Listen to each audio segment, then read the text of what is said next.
Our understanding of a topic is significantly influenced by our culture, age, education, and many other factors. For a story to be impactful, it must resonate with our audience's understanding of the topic. Say your story discusses liver disease. What does the liver mean for people in your audience? In some cultures, the liver is associated with anger and frustration, while in others, it's the organ of courage. Some people may be familiar with the liver's function and others may not. If your story is about an infectious disease, find out what your audience knows or thinks about how diseases are spread. Do the words germ or virus resonate?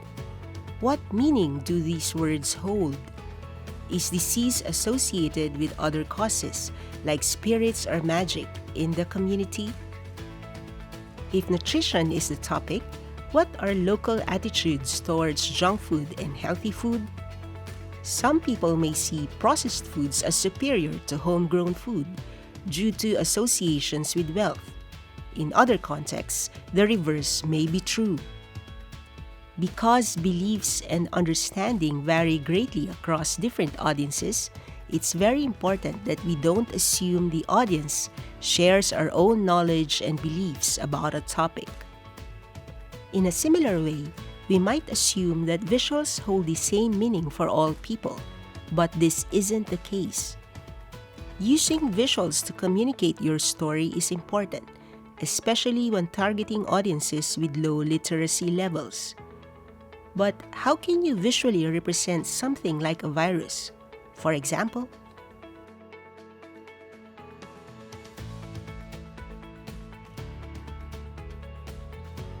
we can avoid assumptions and create understanding by involving the audience in the story development. This is called co-creation. Instead of using a top-down approach, co-creation involves collaborating with representatives of the target audience during every step of the story's development process, from conception to final product. Co-creation is a great way to develop stories because collaborators will feel ownership of the story, empowering them to spread your story's message and encourage change within their own community. Collaborators can help you avoid making the wrong assumptions about concepts and visuals. You're more likely to develop a product that will engage your audience because you have their direct input, and you'll develop relationships with members of your target audience, which will be useful for future stories and campaigns. If co-creation is not possible, it's still important to gain insights into your audience's knowledge, understanding, and practices so that your story is relevant and understandable. These insights can be gathered through audience research and product testing. The next chapter will show you how. In many stories, we use videos and images of real people. It's important to ensure that the representation of individuals and groups is ethically considered. Getting informed consent from the people in your story is vital. Each country has different laws on when consent is required and how it can be obtained. Photographers and film crews must always comply with local laws, customs, and sensitivities.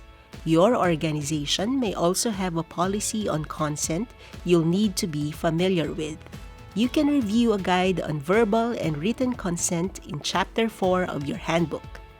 Even after you've obtained consent, think carefully about the ways in which you'll use a person's story and image. Sometimes, we may think it's a good idea to try to convince our audience by using images that convey strong negative emotions like sadness, pity, or fear. But we must be careful that our images do not reinforce stigma or harmful stereotypes.